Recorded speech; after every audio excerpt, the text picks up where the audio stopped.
In its 74 years of existence, UCCP Anabu Evangelical Church has faced numerous challenges. In the 1940s, the men and women who began what was once known as Church in the Rice Field lived through the Japanese occupation.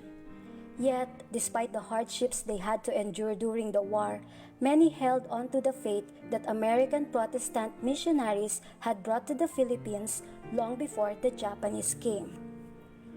During the time of the Americans, our church pioneers belonged to Iglesia Evangelica Unida de Cristo, a Protestant denomination founded in the 1930s. But in 1946, a disagreement eventually caused some members to leave the denomination and start their own church, rather than taking sides in the dispute. On December 27, 1946, the idea to establish a new church was approved in a meeting held in the name of Lucia Remorca. Flaviano Remorca and Mariano Sarno laid the groundwork for what they would later call Iglesia Evangelica sa Anabu. Juanito Gonzalez had the body registered with the Securities and Exchange Commission. On June 19, 1947, Iglesia Evangelica sa Anabu received its certificate of registration as a religious corporation. In 1949, the first church structure was situated on what would become Reyes Regiment Street. 2 years later, in 1951, the church relocated to give way to the new road, and the cornerstone was laid where the present structure stands. In 1953, Iglesia Evangelica sa Anabu was accepted into the United Church of Christ in the Philippines. In March of the same year, construction of a new church building started through a 5,000 peso loan from the UCCP General Assembly. Unfazed by the formidable task before them, UCCP Anabu members found ways to help with the project. The Anabu Male Quartet raised funds through singing in different churches. The women fetched sand from the river for use in the construction of the church building. In 1954, the congregation started worshiping in the new structure, with Reverend Andres J.R. Garcia as pastor.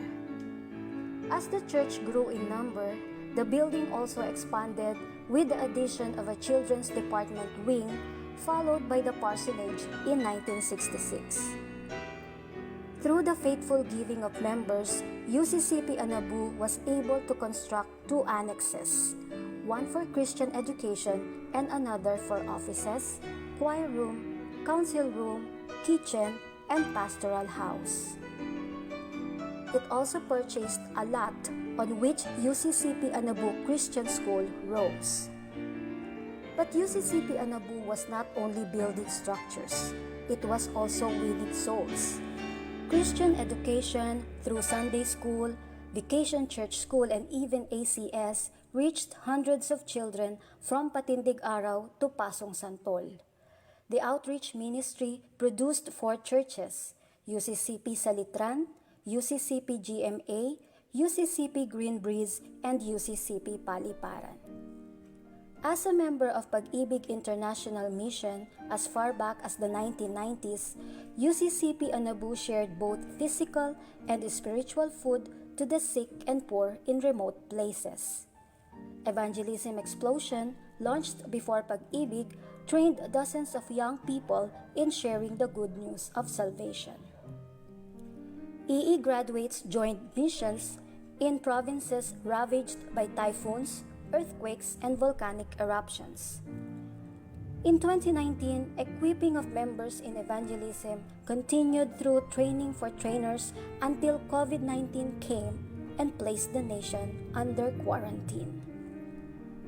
The pandemic disrupted most church activities. Face-to-face worship service, Sunday school, care group Bible study, and organizational fellowship stopped.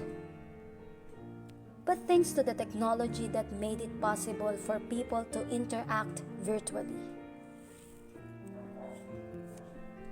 On March 22, 2020, UCCP Anabu had its first online worship service called Sambahay. Subsequently, it premiered Sambahayang Panalanginan online midweek prayer service. COVID-19 is still a threat to this day, yet we have continued to worship, give, and serve. It is because we believe that God is with us through adversities, as we have witnessed countless times in the past. We have seen natural calamities, wars, political upheavals, financial crises, and pandemics. But our faith lives on. We do not give up. Even when death surrounds us, we do not lose hope because we know Jesus, the giver of life. As our hearts continue to beat for Christ, our mission is to give life to the world, even in these challenging times.